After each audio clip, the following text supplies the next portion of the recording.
주행 측면에서는 특별한 단점을 찾기는 어려운데, 한 가지 좀 아쉬운 점을 꼽집자면은 오토홀드 기능이 활성화된 다음에 출발할 때 좀 거친 느낌이 좀 있습니다. 출발할 때 부드럽게 오토홀드가 풀리면서 출발을 했으면 더 좋았을 텐데 약간 거칠게 움직이는 느낌이 있어요.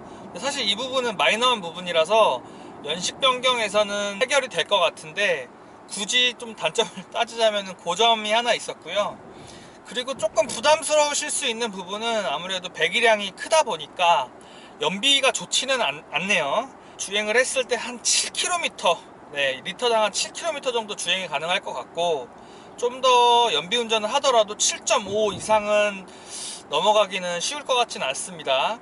고속 안정감도 당연히 뛰어나죠. 네, 100km 정도에서 주행을 할 때는 한 80km 정도 주행하는 것처럼 속도감이 크게 느껴지지 않고, 그런데 한 가지 아주 초고속 영역에서는 출력 대비 반응이 아주 빠른 건 아닙니다. 150km, 160km 이상에서 주행을 했을 때 그 이상으로 속도를 더 내기까지는 좀 시간이 오래 걸리고, 380마력이라는 출력에는 좀 못 미치는 초고속 영역의 그런 주행 능력을 가지고 있다.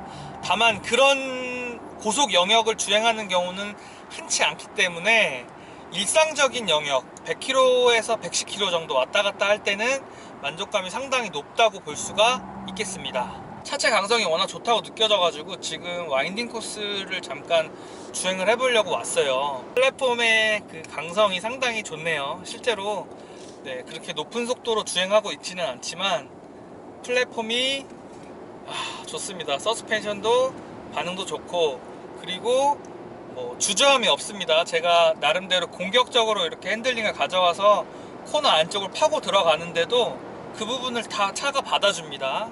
서스펜션하고 받아줍니다. 사실 기존에 G80 스포츠도 이렇게 주행이 안 됐어요. 솔직히 신형 모델은 정말 일치월장했다는 말이 딱 들어맞을 정도로 아주 좋아졌다고 생각이 됩니다. 와인딩 코스에서 스포츠 모드 주행을 좀 한번 해볼게요. 사실 스포츠 모드를 놓지 않아도 충분한 출력을 발휘하는데, 스포츠 모드로 주행을 하니까 서스펜션이 좀 더 단단한 느낌이 들긴 하는데 사실 크게 차이는 없네요. 큰 차이는 없고, 출력이 상당히 훌륭하네요.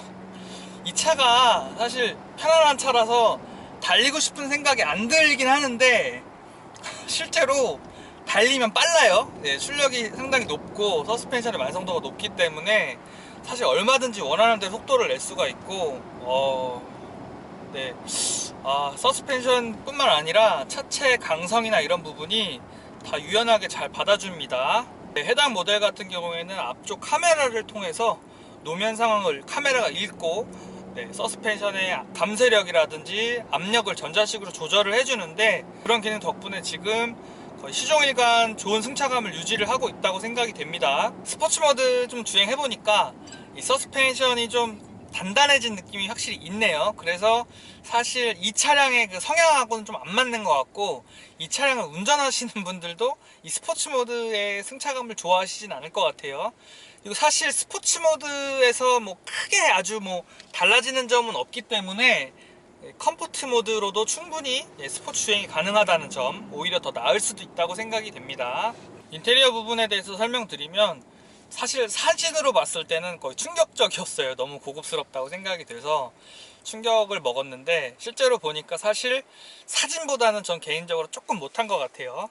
그리고 개인적으로 조금 아쉬운 부분은 이 공조 버튼들이 모여있는 이 부분이, 저는 이 고급스러움하고 조금 잘 안 어울린다는 생각이 듭니다. 사실 위쪽 부분은 가죽이라든지 아니면 나무 패널 이런 느낌 때문에 되게 고급스러워 보이는데, 이 온도 공조 부분은 좀 젊은 느낌이 좀 많이 가미가 된 것 같아요. 근데 이 차량이 컨셉이 아주 고급스러운 세단 모델을 표방하고 있는데, 이 아래 하단 공조 버튼 부분은 좀 젊은 감각이지 않나. 그래서 약간 언밸런스하다고 저 개인적으로 느끼고 있습니다. 뒷좌석은 기존보다 좀 좁아진 느낌이 있습니다. 실제로 앉았을 때도 기존의 그 광활했던 그 공간보다는 살짝 좁기는 한데요. 실제 앉아보니까 사실 크게 불편한 점은 없더라고요. 실제로 편안함은 기존 모델보다 더 나아졌다. 시트의 착좌감도 기존보다 더 좋아졌다고 볼 수가 있습니다. 마지막으로 단점을 하나 짚자면 이 중간 센터 터널이 너무 높아서 5인승 모델로 인증을 받았지만 5명이 앉기에는 좀 무리가 있습니다. 4명은 아주 편안하게 앉을 수 있는데 5명, 뭐 어린이라면 모를까 성인이 5명이 앉기에는 좀 좁다라고 볼 수가 있겠습니다. 반자율 주행 기능 부분은 사실 좀 더 기대를 했었는데 최근 현대기아차 수준하고 크게 달라지지는 않았고요. 뭐 준수한 수준을 유지했대 뭐 사실 크게 발전하지는 않았다. 대신 어댑티브 크루즈 컨트롤 기능은 앞차를 잘 인식해서 잘 따라가고요.